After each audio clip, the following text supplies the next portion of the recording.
joining us. My name is Valerie Tan of Chinoy TV, Washer Chameleon, and I'll be your host for today's exciting. Welcome everyone to the media launch of Mr. and Miss Chinatown Global. Palakpakan naman dyan. Give yourselves a big round of applause for being here. Yes, and you know what? Mr. and Miss Chinatown Global is not just a pageant. It's not just a place where we can showcase the beauty and intelligence. It's actually a platform and an advocacy to really sharing the rich heritage of the Chinese community. And after so many years of focusing local pageant, Chinoy TV is leveling up and shifting the direction of their advocacy by expanding the competition to the global stage. Yes, you heard it right, ladies and gentlemen. Chinoy TV is elevating to the global stage. We will have participants from Chinese communities from around the world. Imagine that. A big round of applause for that. So making this event truly international. So ladies and gentlemen, I invite everyone to please take a look at the screen and watch this.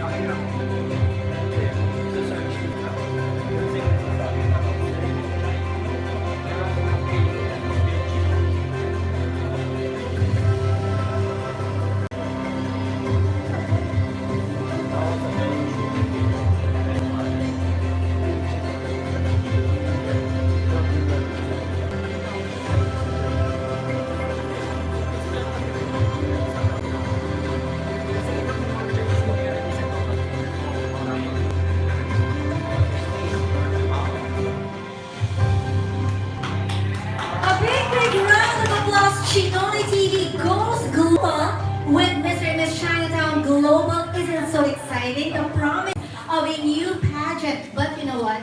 What makes it extra exciting is our ambassador. Do you have an idea who she is? Of course! A veteran who won Miss Chinatown in 2014, was the Miss Grand International first runner-up in 2016. This individual embodies the values of our pageant and will play a key role in inspiring our candidates and in promoting our cause globally. Her insights and experiences make her the perfect guide and mentor our contestants. So before I give you the honor of welcoming our pageant ambassador, let's all watch this.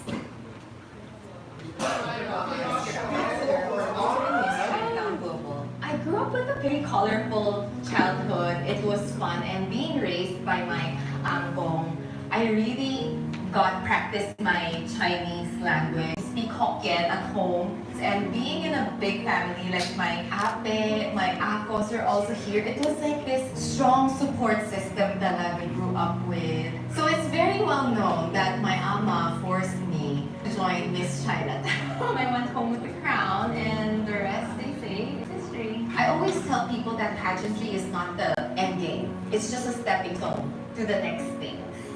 I am proud to be Chinese by blood and Filipino by heart because I get to live out the lessons, the values and principles that my ama and angkong has passed down to me and has turned me into the modern Filipino Chinese woman that I am today. A big round of applause, definitely coming full circle today. A big round of applause for our Mr. and Chinatown Global Ambassador, Miss Nicole Cordovez.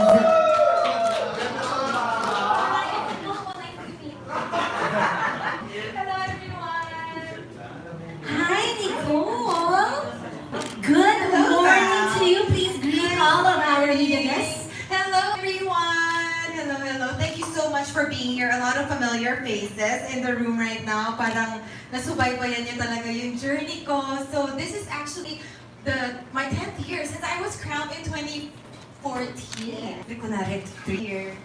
So the 2014, you won your first ever pageant, Miss Chinatown. And now coming full circle, as I mentioned a while ago, you are now the Mr. and Miss Chinatown Global Ambassador. How does it feel? It feels, I'm so honored and privileged talaga. and to see the organization that I started out with grow into what it is today. We are going global, everyone! It's gonna be exciting times ahead talaga, and I can't wait for you guys to hear the plans later on. Alright, sige. Miss Nicole, I'll see you later for our panel discussion. But as of now, syempre, we have a team of Chinoy TV who will be joining us as well. Thank you so much, Nicole.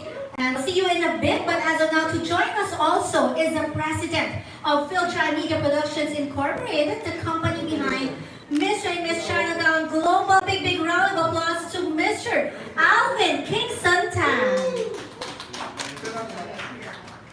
Yes, hello, good morning. Alvin has been at the forefront of initiatives that highlight the rich and diverse heritage of the Chinese-Filipino community. Chinoy TV has also been producing other content, such as their documentary series, Chinese by Blood, Filipino by Heart, which resonates with Chinoys everywhere. Good morning, Alvin. Morning. And next, we are pleased to welcome Miss Frances Chua, the pageant director of Mr. and Miss Chinatown Global. She has also made her mark in the pageantry world as she was part of the pioneering batch of Mr. and Miss Chinatown in 2013. And following that, she also earned the title of Miss Chinese Cosmos Southeast Asia in 2014. And ni hao, Frances.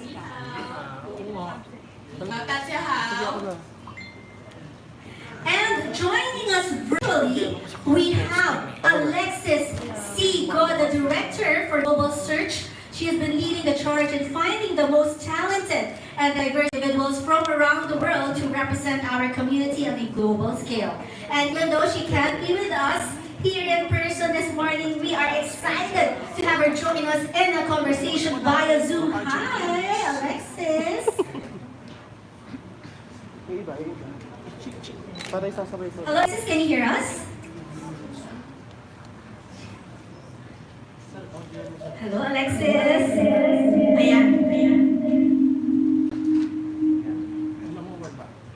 Ayan, I think she's smiling in yung representation niya. Ayan, hello, good morning. What time is it in Australia? May time difference, no? Baka may konting lag pa. Maybe a couple hours. But Alexis will be answering some of our questions in a bit. And Ms. Nicole, please join us here once again.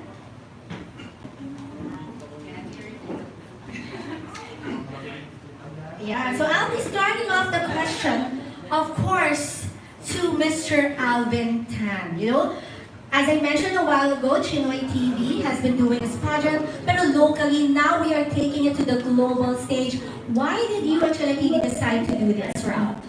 Okay, so first I would like to greet everyone a good morning and thank you for, given the weather, thank you for attending this event.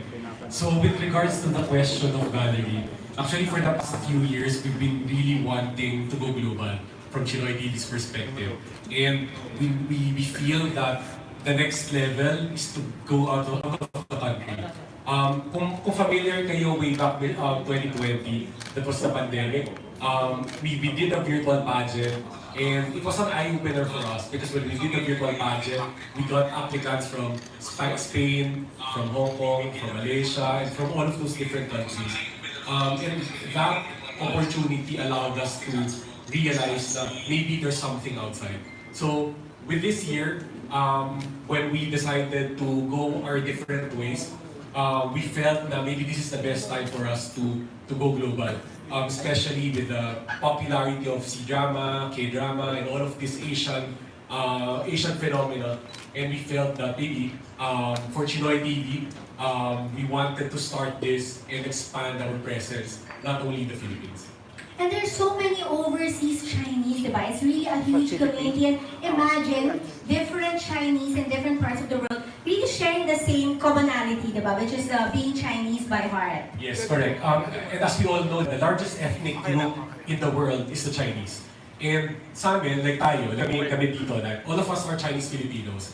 But what makes us different is the fact that we might have our Chinese heritage, we appreciate our Chinese heritage, but we're very proud being Filipino.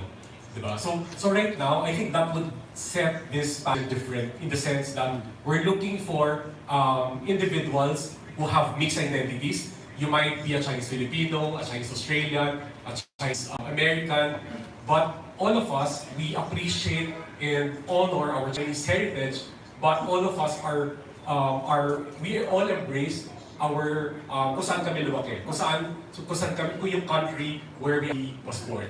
So yun yung magiging, that's what is going to be unique with this pageant because there's existing pageants there, the Chinese, but when we joined there before, when we sent candidates, they're looking for a mainland Chinese personality.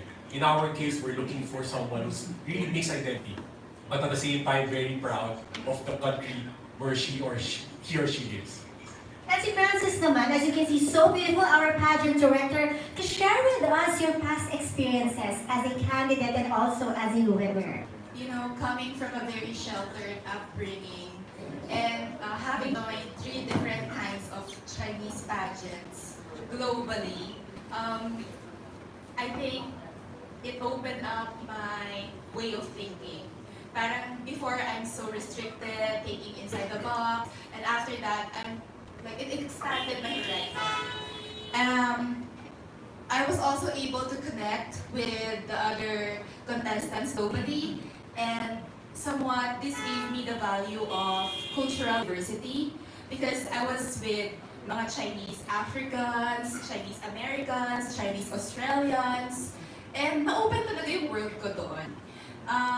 From that, I also learned that despite our differences, our cultural roots connect us. That is so true. No matter where you are, your root and your heart, yun yung similarities natin with other overseas Chinese. So, Frances, I know you're very busy. You're also a wife and a mom. But what made you decide to take on this very challenging role of a pageant director? I accepted the role of being a pageant director because I felt that it was the right time for me to challenge myself in a new way.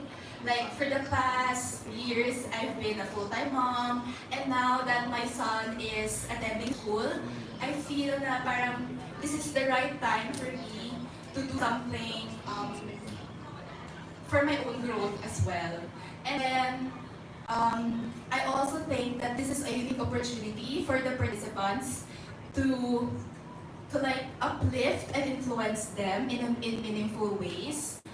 Because as a pageant former winner nga, I was grateful for my experiences, and I want all these other candidates to also experience the same. And I think this is also my way of giving back to something that I've always been passionate about, which is yung pageantry. Yun.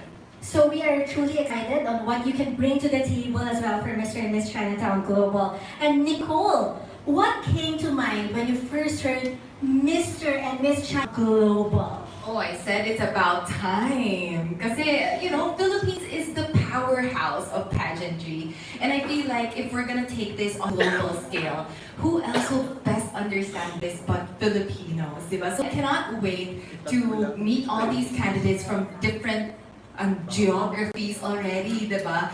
Pero for them to be welcomed with the Filipino-Chinese spirit as well. Okay, now let's head on over to Australia and talk to Alexis a bit. Hi again, Alexis. Hello, can you hear me well? Yes, we can hear you perfectly. So could you describe the wide range of potential candidates from all over the world? Yes, so currently we have applicants from Australia. I also found a Chinese candidate from Fiji. So it doesn't limit us on,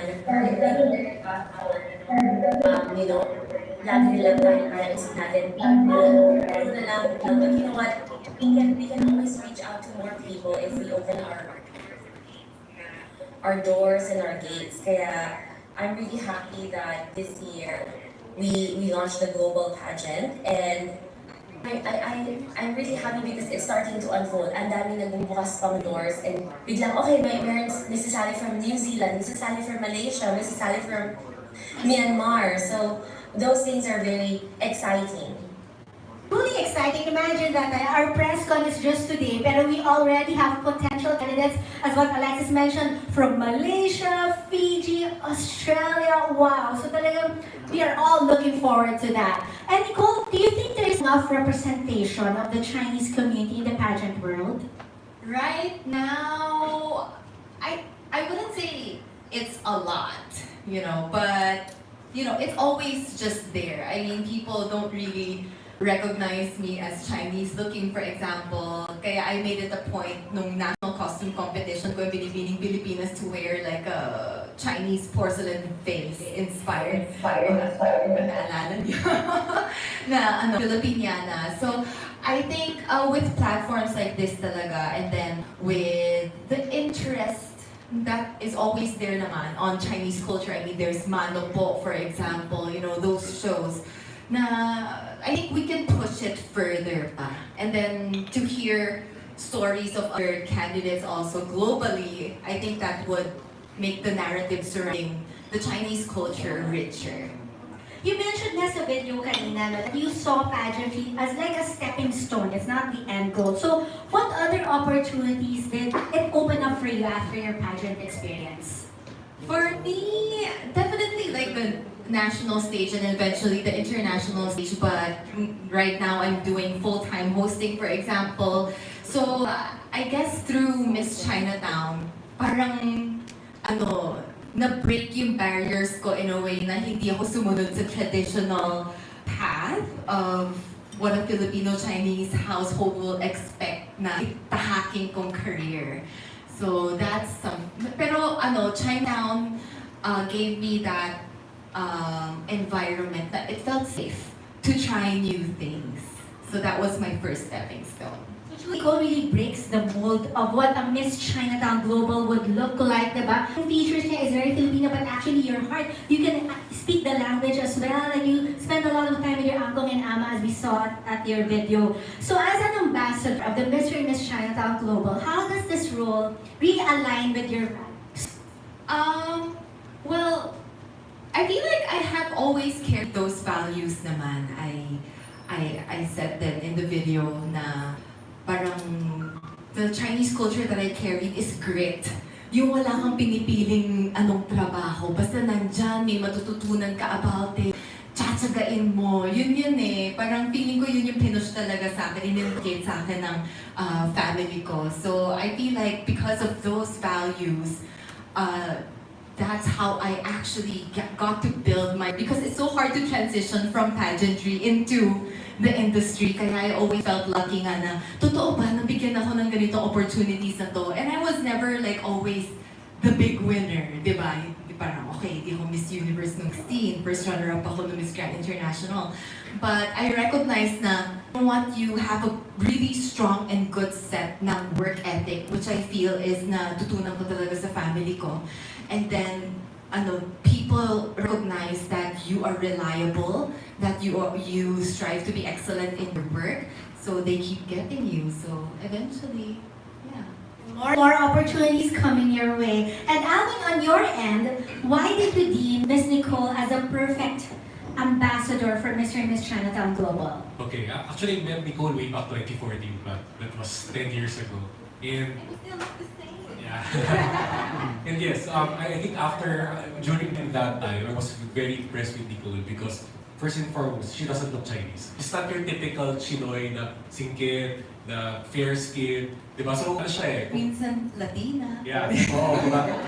But when I talk to her, she's very rooted. She appreciates her Chinese values. I think she's even better speaking Chinese than me.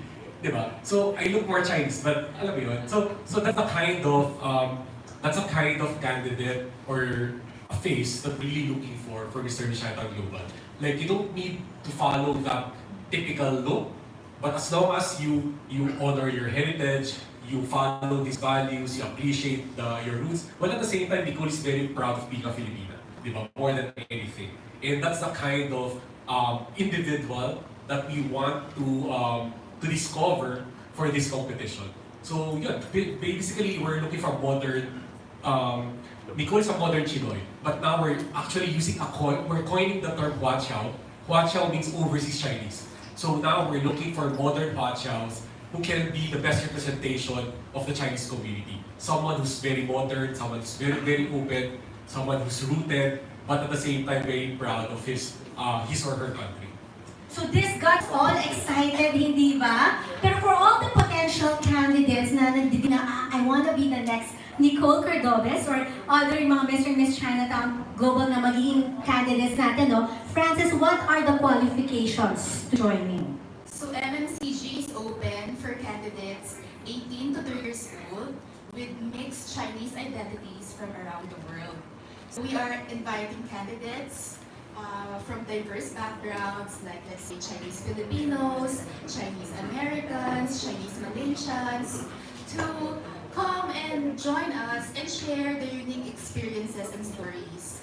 We believe that this blend of our Chinese culture with their local traditions can create a deeper understanding of what it means to be Chinese today. Yes, and Alexis, my next question is for you. Again, Alexis. All the way from the land down under. Yes. So Alexis, what is your process for identifying and selecting talented individuals from around the world? Yes. Can you continue the question? Sorry. Like, what is your process for identifying and selecting talented individuals from around the world? You know, I've been joining a lot of Chinese communities since we decided to do MMCG. And then from those communities, different societies, different groups, I was able to, expand my network as well and establishments. And then from there, ayun, nag-start na nag-recommend na sila ng mga manok nila. Yun, na-start na talaga. So, from there, I've been speaking with different candidates who are very keen to join the MMCG pageant. And then after that, we'll see how it goes because there's a lot of things that involved, like this time there's airfare involved, there's accommodation involved, and a lot of other things. So we need lots of support and lots of sponsors as well. Ayun, marami pang hurdles, but we're getting there. Yes, getting there indeed. And Francis, what can the candidates expect from the upcoming competition? As we move forward with the competition, candidates can expect a more enriching experience for their personal growth. So there will be a lot of opportunities, networking with industry professionals and fellow candidates. And I think we will also have events for cultural explorations, which can help us deepen our understanding of our Chinese roots. And then, ideally, we will prioritize a positive environment, wherein making sure that everyone who is part of this is enjoying the process and also celebrated on this journey. And so yun, overall, it will be a positive experience for the candidates and hopefully for the viewers as well. Wow, transformative. I love that. And a healthy competition, di ba?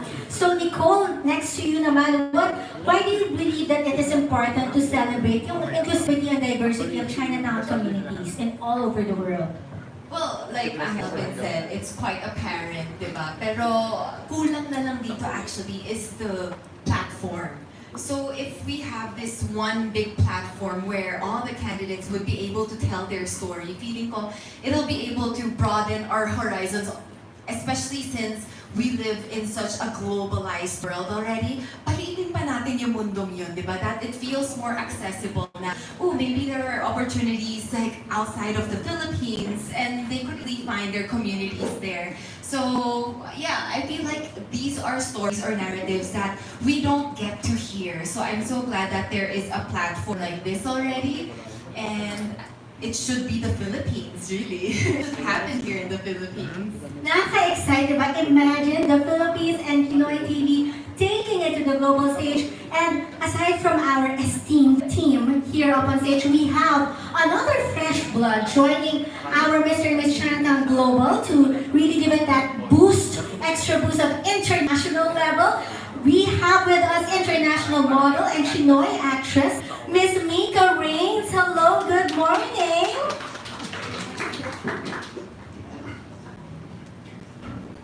Hello everyone, thank you for being here today and supporting us in this Miss Chinatown Global. As you can see, I came from another meeting, but anyway, thank you all for being here in this rainy night. Rainy morning. Rainy morning. Nagpapita na si Mika, so sobrang busy ng schedule. Oh, it's not busy when you have time. So I am so happy you guys are all here to support our cause for the global aspect. We want to push for international boundaries. So I'm so happy to be with my fellow Chinoys, and I hope you support us in our movement.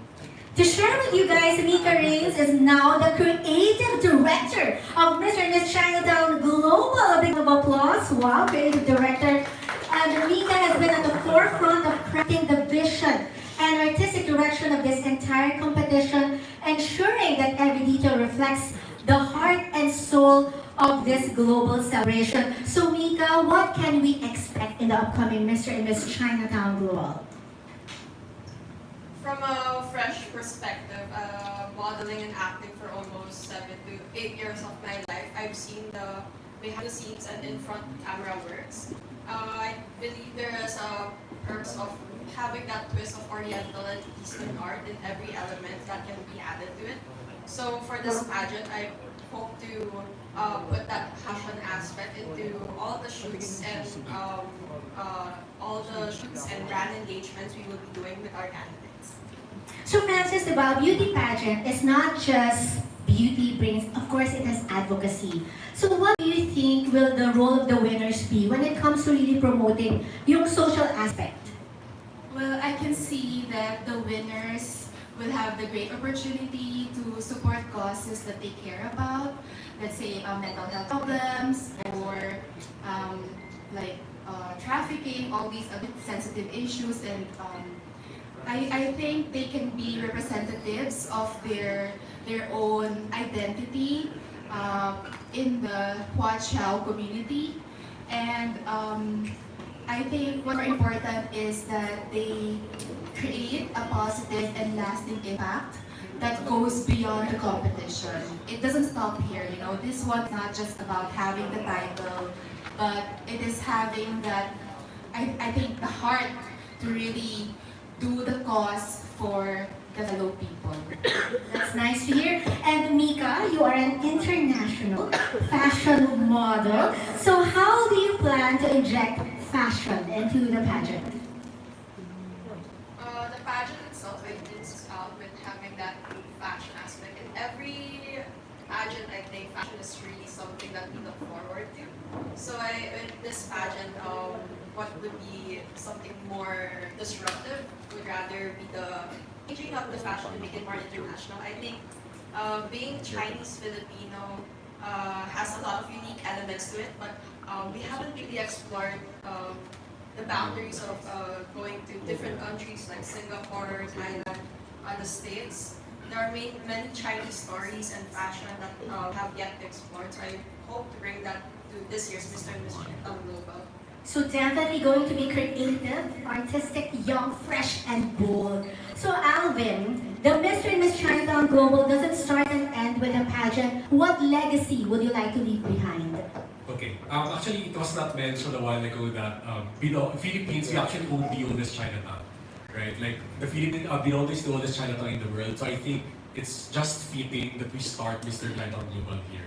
Like this is the start, but we envision this to be like, actually our peg is Miss Earth. Diba? Miss Earth is proudly Filipino. It started here, expanded outside of the Philippines. It became it's certain as a success that it is right now. And we hope that we can be something similar also to Miss Earth, that the Filipino community will also be proud of, but at the same time making an impact not only in the Philippines, but the entire world. Oh, talagang nakaka-exciting, di ba? So Nicole, with all the diverse Chinese communities, how can we ensure kaya that we stay authentic here at Mr. and Miss Chinatown Global?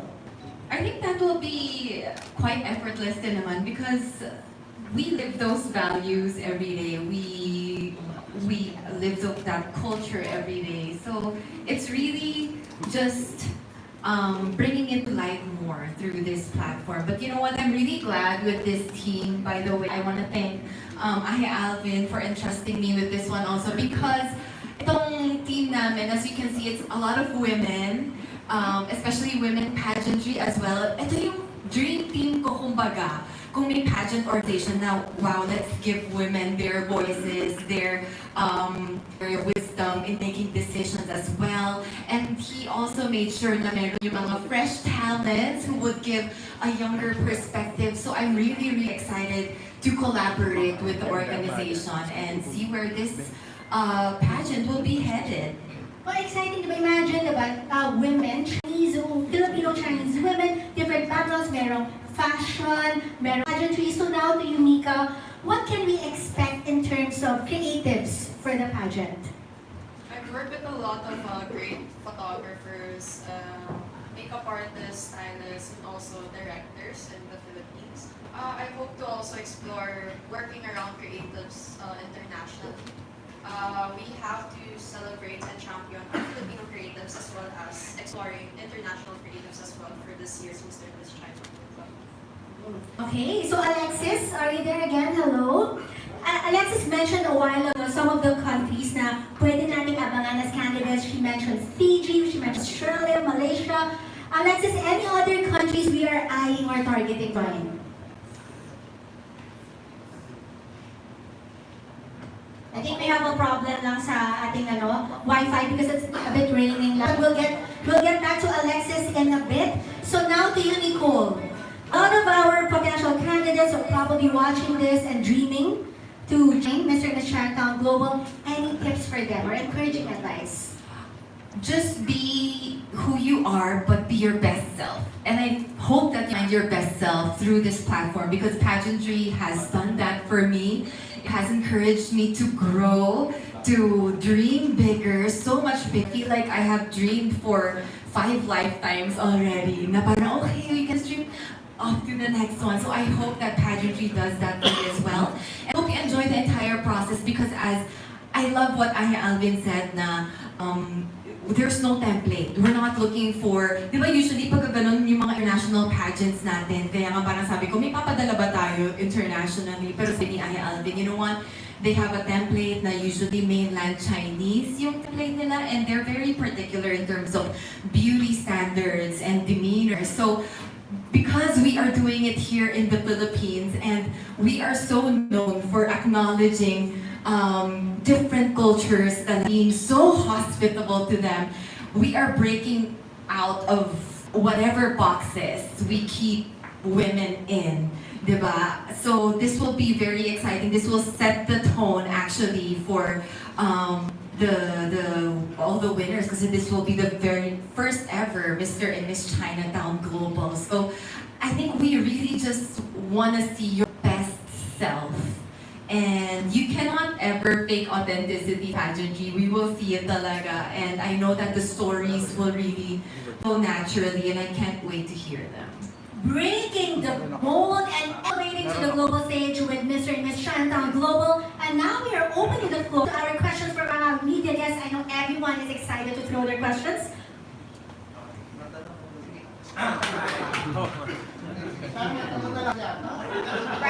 Sorry, ako yung media representation. Hindi, pero magagaling kayong media, so I'm sure meron kayong tanong na ito na tanong. Go ahead. Yeah, good morning. I'm Noli for it's Tony. My first question is for Nico. The first ambassador of Mr. and Miss Chinatown Global, what is your primary objective to further promote the cause of the organization? Siguro yung primary object ko is really like being there for the candidates and yung collaborating talaga with the organization. Kasi alam ko yung kiliti ng mga pageant fans talaga. Sabi ko, glossy pictures, yung mga activities talaga. So I think Ahe Alvin being so open about collaborating, I think they want to serve that to you then. Pero mostly, I want to be there for the candidates. I mean, this is the first time we're doing it. So blank page talaga tayo. I just want to be there in the moment and with the experience din ni Francis. Kasi hindi ko na-experience yung with the specifically Chinese mixed candidates eh. Pero yung iba, ibang nationality. So that will be an interesting experience as well. The inaugural ceremony commence next year, right? Tama ba? Yes, the final coronation night will be January 25, 2025. Would there be, are you going to hold a seminar or training to enhance more the potential of the candidates? Not only para ma-develop sila, but also to get know more about their rules. Yes, we have workshops lined up for the candidates. It's either Q&A or walking workshops. And then to enhance naman their cultural roots, we have cultural explorations. So we will be visiting Binondo and then other areas in the Philippines and hopefully globally as well. And the last question, will you consider inclusivity like accepting single parent applicants? Right now the competition is open for singles, which means never married. Okay. So, may I know why you're asking? Are you considering someone to join or? Not siya. Isip nga, di ba? Hindi pa kasi almost out the hour. Pageant naman yung medyo consider na nila yung minute. So, kaya natin ko rin. Ayun. So as of now, we are open to single candidates, yes. For both male and female. Baka next year. I think as its first run muna, we will see how this goes first, di ba? Kasi I mean, lalo na coming from Chinese culture, it's more conservative. We want to see how it goes first and then see how the landscape could be shaped eventually. But, wala namang it's still... Oo nga! Ipasok mo na ang pangalan eh. Hi, good morning. Ferdy from Eventology. Sir Alvin, you're saying that you're considering this pageant to become like Miss Earth in a global stage, parang gano'n ang dating. So, screening on the 26th, would this mean that the screening would be only for choosing the candidate for the Philippines or one candidate only for the Philippines? Okay, so basically since it's our first year, we're eyeing like 6 pairs of candidates coming from the Philippines and then 6 pairs of candidates coming from international. So the screening that we're going to do on Saturday will just focus on representatives from the Philippines. For the international, it's still ongoing. So I think by November, ongoing sila. And the target is to finalize the roster, the final 12 pairs by the end of November. So Filipino aspiring candidates should come to the screening on the 26th, right? Yeah, that's naman yung screening schedule. And to Miss Francis, in few years' time, when Mr. and Miss Chinatown is now considered one of the big pageants, would you be considering one candidate for the Philippines or one candidate per Chinatown communities abroad? Okay, so you mean if, let's say, when it's now big, like Yeah. next time, Yes. like in 5 years, like that? Yes. Okay, so will there be one representative from the Philippines and then the other representative from other parts of the world? Since our vision is to make this in a global setup, ideally, of course, we want that, like maybe one representative from each country. This is to promote the diversity of the different watch house in the world. So it would be nice to have representatives from Philippines, from China, from Canada, Australia, with different backgrounds, so that we all know that there are Chinese there pala. Na it's not just limited to the Philippines. And to add also, actually that's the target for year 2. For year 1, I think, of course, this is our first year, so we're trying to be conservative. But for year 2, that's the plan. It's like the Miss Earth model also. Na there's a Philippine competition, and maybe there's a world competition. But that's our target from year 2 onwards. congratulations and looking forward for Mr. and Miss Chinatown, a big pageant also. Hello po, I'm Encho Pageantology. I-clear ko lang po, no, 6 Chinoys, and the parang 12 candidates lahat. 12 pairs, tama po ba? Okay, so alas nasagot na yung question ko. Of course, yung mga aspirants natin, inaabangan yung prizes. So, as a Chinoy, As a Chinoy potential candidate, Chini ba? May mga makukuha ng ating mga winners, of course. Yeah, actually we're reserving that for the press presentation for January because right now, to be fully transparent, we're still finalizing the prizes. But we're announcing that kasi we're like what we do every year. We'll have a press presentation again by January and we'll announce it publicly. But at this point in time, it's still it's still in the works. Ayun. Thank you so much, and I'm looking forward. Ayan. so for the presentation in January, aside from announcing the prizes, we will share with you our candidates for Mr. and Miss Chinatown Global. So we will see you guys there on January. Mr. and Miss, Mr. Go ahead, sir. Hello, good afternoon. This is a question for everyone. Because you mentioned earlier about identity, and a lot of people who are half Filipino, half American, half Chinese, always have some sort of difficulty aligning their two hats. So, how can the Miss Chinatown and Mr. and Miss Chinatown Global address this? Because there will always be like a pull and push between their two opposite hats. 30 seconds to answer this question.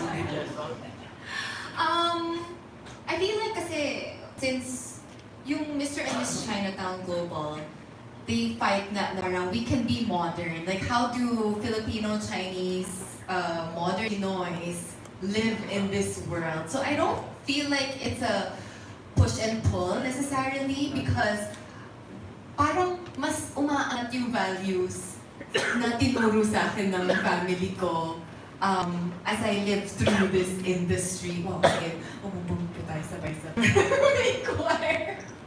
Pero I never really felt na parang it's different. Siguro kung umuwi lang ako sa house ng ama-angkong ko, pinagsasabihan ako minsan na, teka lang pinalaki kita ganito, ganyan. So, honestly, parang na-remind din ako as reminders siya na, okay, parang may konting pullback, pero at the same time, parang it's the same principles naman that I've lived with my whole life. And I think yun din yung nag-guide sa decisions ko in terms of my career, of my branding, yung direction na yun. So, I wouldn't say it's a push or pull, pero kasi siguro minsan pagka pumapasok kami dito sa Miss Chinatown Global Pageant, for example, feeling natin we need to super imbibe na naman yung mga conservative values, ganun. Pero it's more of remembering and choosing what to adapt to live through these modern times. So it's really like a filtering test also, but also an appreciation process of the values that were inculcated in you. And that's really what makes you unique, diba? Your experiences, your background, all of that. Tapos it comes together and makes you the unique, authentic person that you are. Yes, because honestly, going through the history, sinasabi ko nga lagi like sa podcast namin ni Kat na sobrang hihilain ka nga paalis ng limelight eh. Pagka Chinese family ka, parang dapat corporate ka or family business ka. And I think this is something that please know of as well. Kasi we have friends, di ba, na strict yung parents, gano'n. Pero we could, as an individual, not even like considering kung Chinese ka or Pinoy ka, you could go so many in this industry. Ang daming choices you have to make. But you know, you just choose as a human being, like yung values ng kung anong meron sa'yo. And I feel like nag-guide yun sa akin with the principles. Hello, I'm Mel Cabaras. My question is for Frances. Frances, does the applicant have to speak fluently in Mandarin? it's not our requirement, but it would help if you know and understand. But it's not part of like, okay, you have to, you know. Thank you. But it's an edge. It's an edge. Yeah. It's an edge. No, because nung time ko, share ko lang, na parang since hindi na ako mukhang Chinese template-wise, pero I knew na I'm the most fluent in Chinese. So, inikot ko talaga lahat ng, yung press pa namin noon, hindi, wala pang Pinoy noon. Kasi syempre parang very community pageant pa lang siya that time. So talagang inikot ko sila, Chinese ko sila straight. So ay okay, Chinese-bisa nila, ay magaling sa Chinese to, ganun. So I think it's an edge and it's also an appreciation of culture. If ever they're not that fluent, I think if they have the intention to join, it'll be better if they try. Like just try, di ba? Kahit yung ma-memorize mo ng things, di ba? Kasi we're not trying to erase culture here, we're trying to appreciate and remember as well.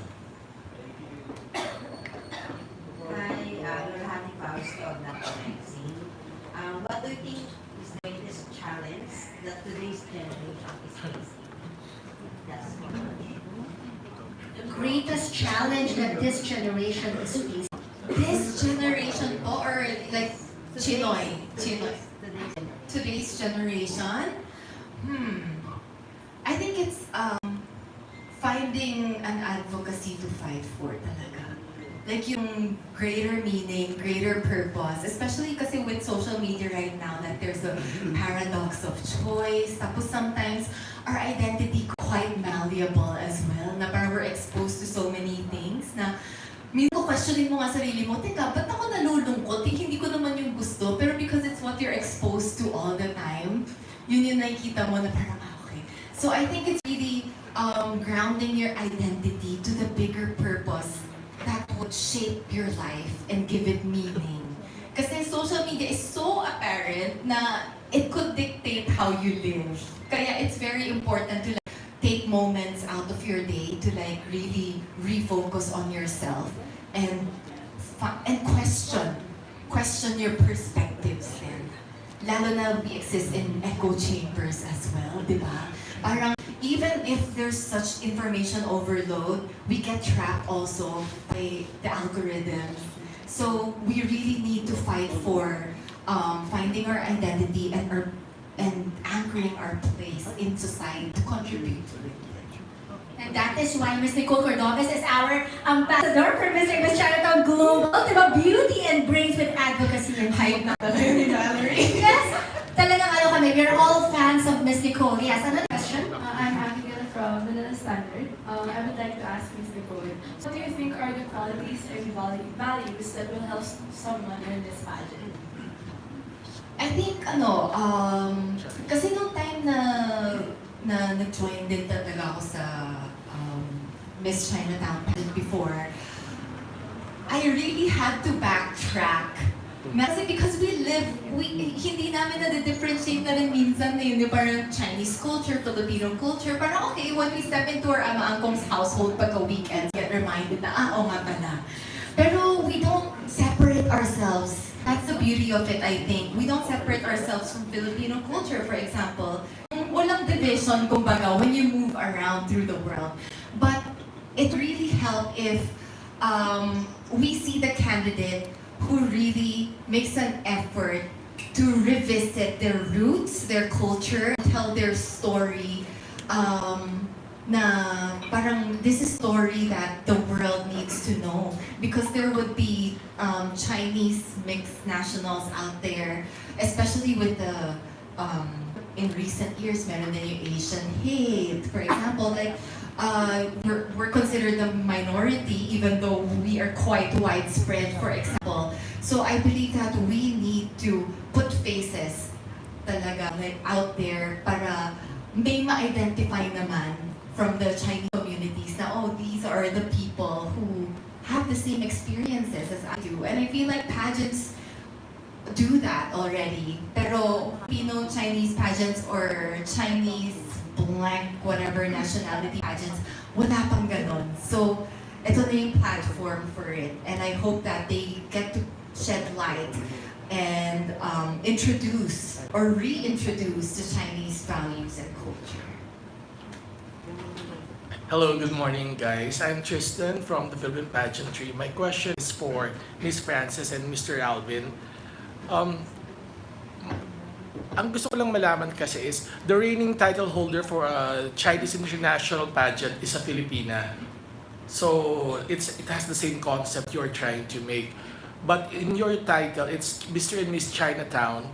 So would you be focusing on country representation or Chinatown representation? Just like in the United States, they have a Chinatown in LA and Chinatown in New York. So it would be great to like have representation from each community, right?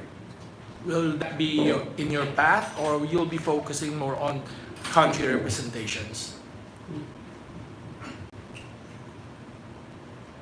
I think For example, here in Manila, Philippines also, we have, I believe there's this Chinese community or Chinatown community in Cebu also. Yeah, I think the candidates that we're looking for, we're open for representatives from the different Chinatowns in the world. So it can be from For example, Los yes, Angeles, yes, or LA, San Chinatown, Francisco. LA, Chinatown, New Yeah, York, right? We're very much open for them to join because we are getting representatives from the different Chinatowns in the world. Another thing is, should they be like, you have mentioned like a mixed lineage, bloodline of Chinese and their current countries, or they could also be pure Chinese but living in those Chinatown area, or also can they just identify themselves as Chinese blood but they don't have Chinese blood, just like what's happening in the woke movement in the States? Like, if I identify as Chinese, can you stop me from joining? I think being Chinese naman, it's, di ba, sometimes we see pure-blooded Americans but they're very good in Chinese, right? That this one is for the language, but then there are also some na they're not Chinese or they're only 1/4 Chinese, but since they grew up with their ama or with their amo, talagang yung lifestyle nila at yung upbringing nila Chinese na, right? So I think we're not closing it to na, oh, you have to be at least 50% to join. So hindi na siya by blood, it should also be by culture. It should be by blood, not blood, and at the same time how you really live your Chinese values and culture. But we're not closing it na you are only 0% and then you're not allowed to join. Parang ganon. Parang if you are very Chinese valued and instilled sa yung Chinese values, then we're okay with that. Okay, thank you. Because you're representing it, the whole community, Nicole. Sorry, just to add to that, na-imagine ko kasi like, we're familiar with the pageant process naman, that there's an interview, and one of those criteria is during the interview of the applicants is to see whether they do live out the Chinese values and culture, if they're familiar with it, and you could immediately see that. And parang hindi naman tayo makakapag-DNA testing for the how many percent Chinese tayo. Yes, yes. Ay, big data nila yun. So, kasi it's something we also kind of wanna eradicate also in the community na parang, 1/4 Chinese. Ay, nami-measure pa pala yun. Parang mukhang 1/8 Chinese ka lang. Pero I think the most important part is if they're able to tell the story, and usually when we tell stories about Chinese culture, we tell the stories of our ama, our uncle, how our great-grandfather, great-grandmother has established their roots in whatever country, how they fought to give us livelihood, to raise us.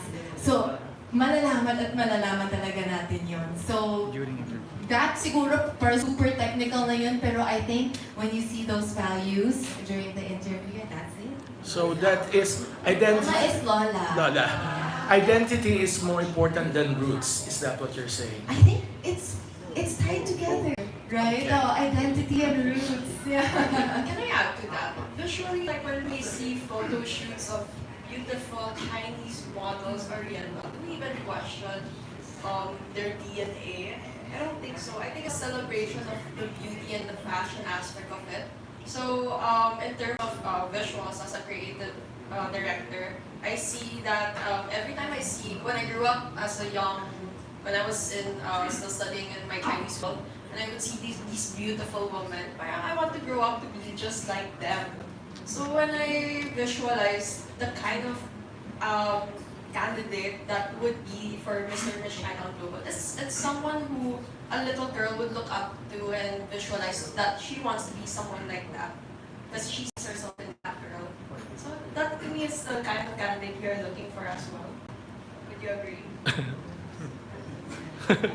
Tinanong kayo. Would you agree daw? So we hope that answers your Yes. question. Thank you and best of luck.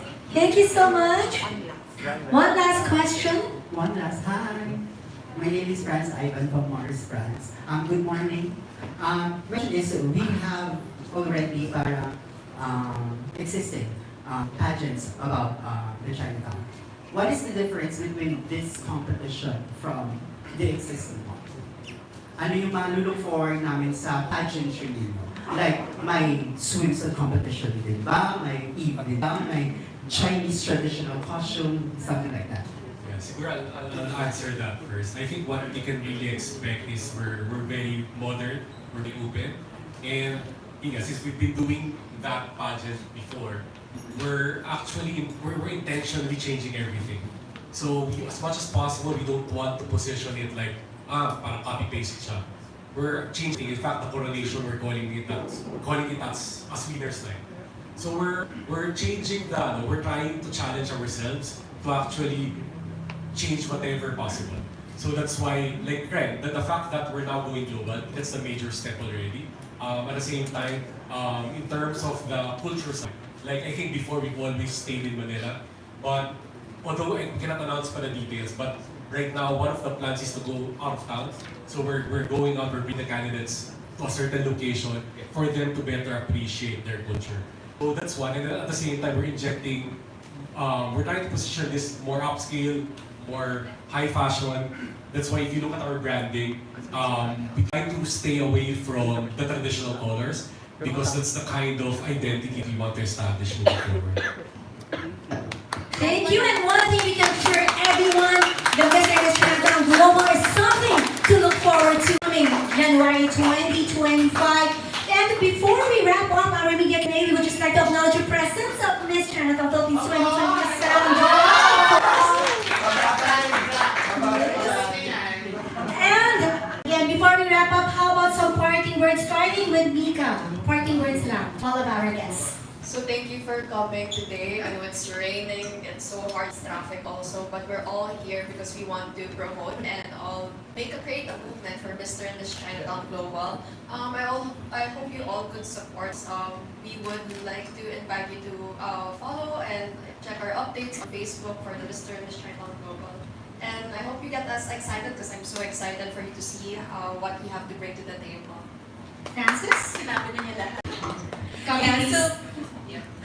Thank you so much for taking the time to come here today. We know that it's very unpredictable with the weather. Diba, it pinag-iisipan pa kung itutuloy or hindi. But we made it, and it's little rain na naman, thank God.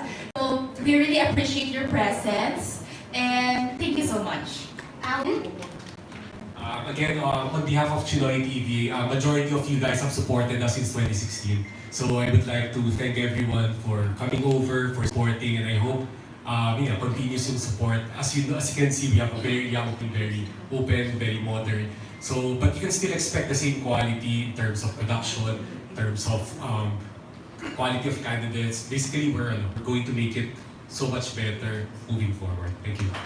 And Mr. Miss Global has Okay, so it feels like a reunion parang lakas makabinibining Pilipinas 2016, and I hope we get to see the same faces until the end of this pageant, until the worst night. Tama ba? Iba na pala naka-filter na pala faces you after. Pero I know that we are really ambitious with this project, and we want to serve the highest production value, you guys, and malaking part kayo to make this whole thing work. So I hope that maging parte din kayo ng storya namin. At maraming salamat po mula sa Chinoy TV, Chinoy Community. A big round of applause to our team. Shout out as well to Miss Alexis Goa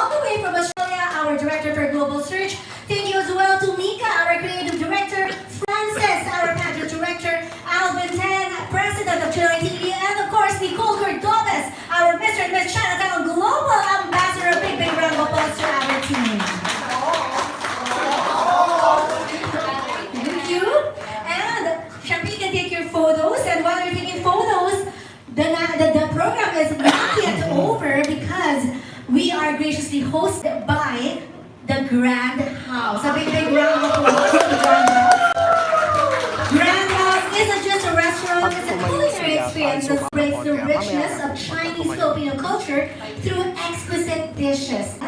A warm, inviting atmosphere, and we are truly honored to be here. So to share with us a few words about Grand House, let us all welcome Aldrich Moore, the lead president of Grand House. Hello. Morning, everyone. Welcome to Grand House. I'm Aldrich, the president of Grand House. I'd like to start by thanking each and every one of you for celebrating this special day with us. Your presence means a great deal, and we're thrilled to share this moment with you. Grand House has a deep history rooted in Malay tradition. It was originally founded in the late 1960s by my grandfather, Ting Bento.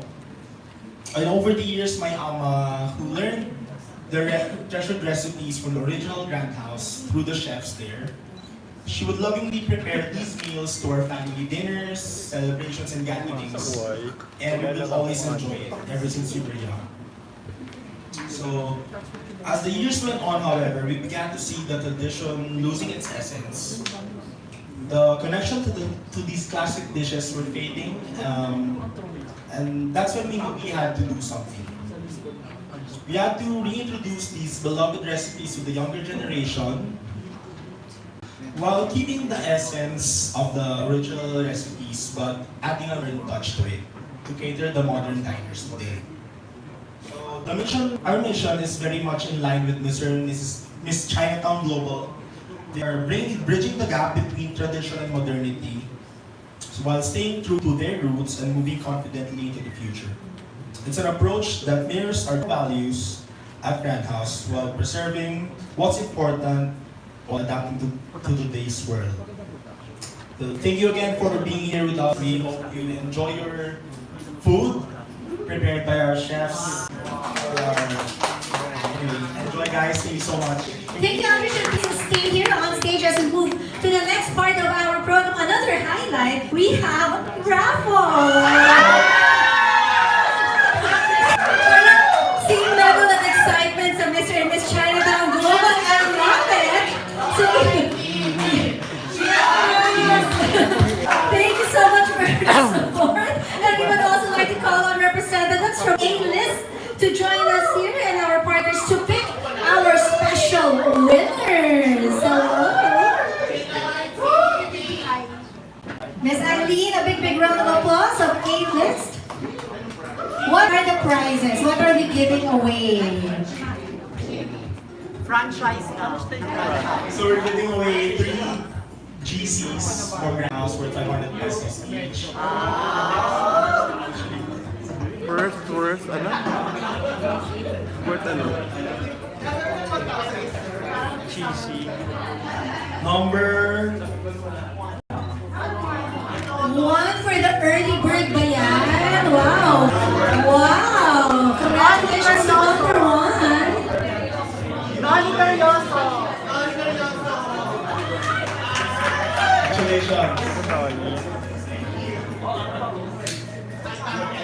Next winner,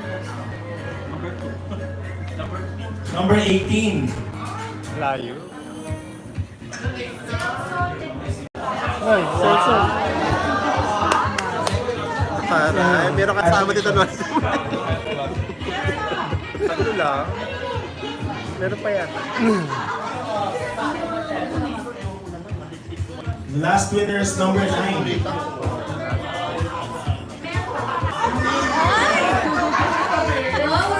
Congratulations, our winners of a 500 peso GC here at Grand House. Ito sa harap. Congratulations. Magkapatid. Noli. Can we have all of our winners come up here and get our ampao from Grand House?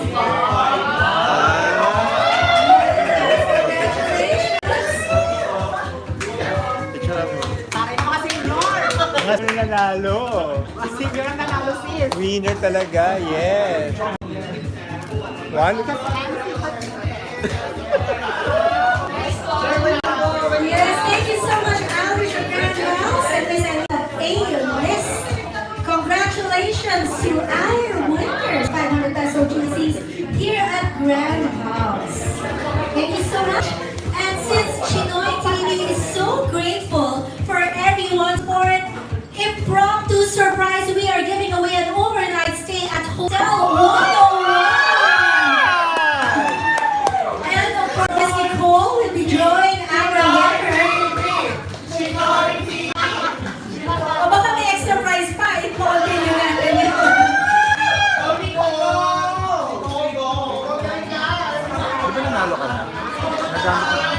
pa, tayo gamit dun eh. Ay, wala pang time eh, hanggang next pa naman. Next year pa naman. Number 20. Ay, ang layo. Okay, so, pa-suspense nga. Okay. Number 17. Chat. Number Ano ba na? 41. 41? Layo naman.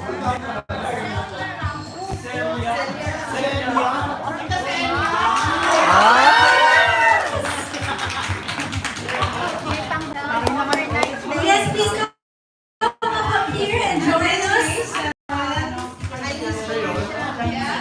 One more? Congratulations to our winner of an overnight stay at Hotel 101. Thank you so much, Nicole, for joining us here and for joining the winners. Thank you so much, Miss Alina. A-list. Wow, what an incredible day it has been. Everyone is excited, right? Everyone's looking forward to Mr. and Miss Chinatown Global. We would also like to thank our partners and sponsors, Grand House, A-List and Partners, New Summit Colors, Diana Stadler, Holland Hopia, Dream World, Ambition, and of course, our dedicated organizers. Thank you so much for your unwavering support. And this journey wouldn't be possible without your belief in the mission of Mr. and Miss Chinatown Global, which is really to celebrate our shared heritage, empower our contestants, and bring our community closer together. And ladies and gentlemen, we invite everyone to get to know more about Nicole Cordones. We are inviting you all to watch the season finale of China by Blood, Filipino by Heart this October 27, 8 p.m. on One News. And don't forget to follow Chinoy TV and Mr. and Miss Chinatown Global on all of our social media platforms to keep you guys updated. Well, the program may be ending, but the day is still early, so feel free to stay, have a sumptuous lunch care of Grand House, connect, socialize, and also mingle with our team here for Mr. and Miss Chinatown Global. And my name is Valerie Tan Washer Chanigan. Thank you everyone and have a good day ahead.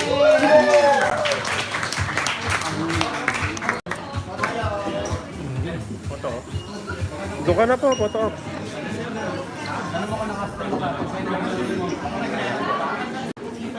Photo op.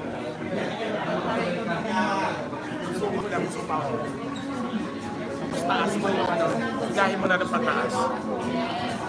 Dali, ako na. Ay, nag-stop ka na ba? Ako nag-stop. Wait lang. Anuhin ko lang sa... We would also like to acknowledge